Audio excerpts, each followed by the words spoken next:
Greetings, demons, and welcome to Warhammer Weekly, episode 60, which, that's just incredible to be 60 episodes into this, but yeah, we have not too much to talk about this time around. Most of it is actually just basic update sort of stuff, so yeah, no pickups this time around either, so we're just gonna get straight into it and get into the first topic. Not the leader of a cult, RabbitWithAxe. And starting off with a very short thing, basically there's going to be a warehouse closure between the 27th of May and the 3rd of June, which basically just means that any orders made during that time, or I'm assuming slightly before that as well, will just not be fulfilled until after the 3rd of June, which isn't too long of a time. It's about a week, well, literally a week, where you just won't have anything dispatched. But yeah, it shouldn't matter too much to most people, like, unless you're specifically wanting to order something that week.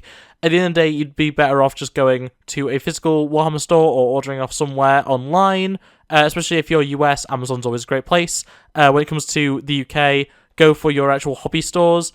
But yeah, in any case, just so you know, between the 27th of May and 3rd of June, the warehouse will be shut and no orders will be dispatched. Just thought it was worth pointing out, you know, there is an article. That's all the information that's in the article. There's no actual why or, you know, anything else about it. But yeah, just thought I'd make that known, I guess. And getting into the thing that we talk about every single month, the new monthly model and collectible coin. And this time around, for the model that is, we have a Cities of Sigmar Free Guild Steel Helm. So these are the generic Cities of Sigmar human faction. And, yeah, I'm far less interested in these compared to last month. Last month being, you know, a very cool Space Marine, in my opinion, was very cool. This time around, it being just humans in a fantasy setting from, you know, Age of Sigmar, not the most interesting thing in the world. Kind of cool if you are into Cities of Sigmar, it's just not for me, as I've made very, very clear. It does seem that the entire sprue will be available, so you can actually build whatever character you're wanting. It isn't going to be a set thing, it's going to be, you know, from the entire box, which is very, very cool indeed.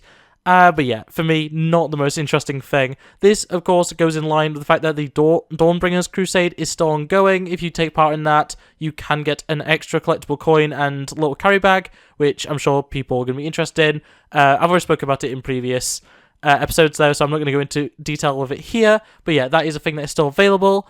And then for the actual collectible coin, which, you know, standard, spend however much money at your local Warhammer store to get, sort of, you know, affair.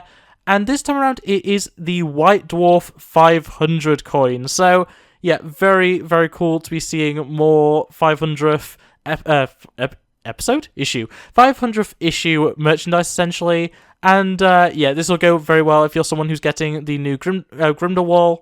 Is that his name? The new Dwarf. The new White Dwarf of the White Dwarf, as well as the new magazine itself.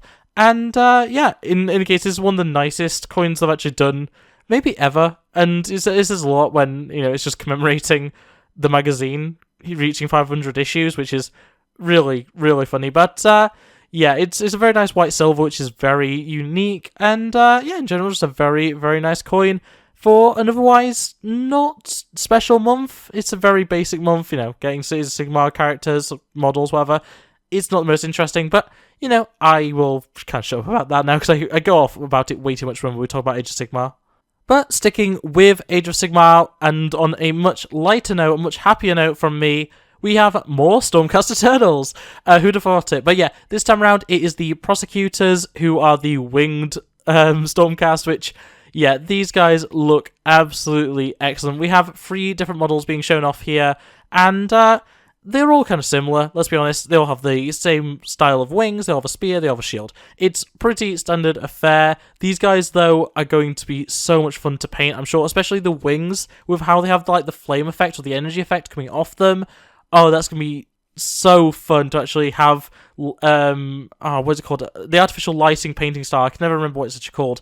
But yeah, that will look so, so good on those wings.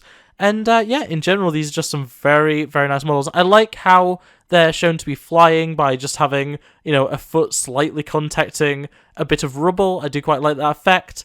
And there's definitely better ways of doing it. I'm sure people are going to modify this with clear standards and stuff like that, as people always do. But, yeah, very, very cool indeed. And I do like the simplicity of the armor. None of them are that complex. They all have just normal Stormcast stuff, which is appreciated in my opinion. I do like to have, as much as I like the, eccentricities of some Stormcast models, I think that's more a thing for characters. I think when it's normal, not infantry necessarily, because Stormcast don't really have such a thing, but yeah, when it's standard units, I'd rather them have a bit more of a basic armor set, and yeah, these guys definitely have that, and obviously they don't really need fancy armor, they have giant wings. That's enough to separate them out, but yeah, these guys look pretty cool. They'll go very well alongside the Liberators and the Reclusians, and yeah, just in general, just some very nice new Stormcast to add to, well, the overall army, which is very, very cool. It's great that we're getting the range refresh. I keep saying this every week, but yeah, it's just very, very cool to be getting more Stormcast in the range. I like seeing it. And then that brings us to our final topic of the week, which, yeah, I kind of said at the start, very short week. But yeah, of course, that is the Rumour Engine for the 30th of April 2024. And yeah, I'm kind of stumped on this one. It looks kind of like bone to me, if I was to say like maybe antlers, potentially. It also kind of looks kind of like electricity or lightning or something like that. The fact that there's like rocks or gemstones or something like that hanging off it almost makes me think it's some sort of like corrupted branch. It's really hard for me to actually pinpoint what this is. I'm really not sure. There's not much speculation I can give on this. I would lean towards this potentially being maybe Stormcast, some sort of spell being cast by a Stormcast knight. That's completely possible. It could also be something for like a librarian or some sort of psyker from 40k. I don't know. Or it could simply literally just be some sort of monster, whether that be for AOS, Old World, 40k, 30k, it just some sort of, whether it's demon or whether it's just some generic creature that some unit is going to be riding. I really don't know, and it's really unfortunate to not have any idea on this one, but yeah, definitely, something of interest. I do quite like that the actual article says maybe it's a strange portal, and I doubt it. I mean, if it is, but I don't know. For me, it's definitely interesting, that's for sure, but nothing really to write home about, nothing really that I can give too big of a theory on. I can't even really pinpoint what it's for in terms of which game, but yeah, it's cool enough. And on that note, that is going to be everything for this episode. So yeah, a very short episode, but still some cool stuff going on. If you're interested in picking up the, City of Sigmar, do tell me what it is you like about them. I'm really interested in actually knowing what people like about, the humans from Age of Sigmar, because to me that's not that interesting. Like, the dwarves in Cities of Sigmar are actually the coolest part of Cities of Sigmar. All the human stuff is just kind of, I just don't care about it. That's just a me thing, but yeah, Free Guild Steelhelm, not my thing. Very much happy with the Stormcast, new Stormcast releases. But yeah, that's really all I can say for it. So yeah, thanks for watching. Like if you liked it, subscribe if you're new, and ring the bell, see you never upload. Otherwise, comment below anything, thoughts, feelings, all that sort of stuff. And yeah, I'll see you next time. Bye. Look at the screen, you'll be fine. Culture's a disease, but we'll survive. I just wanna take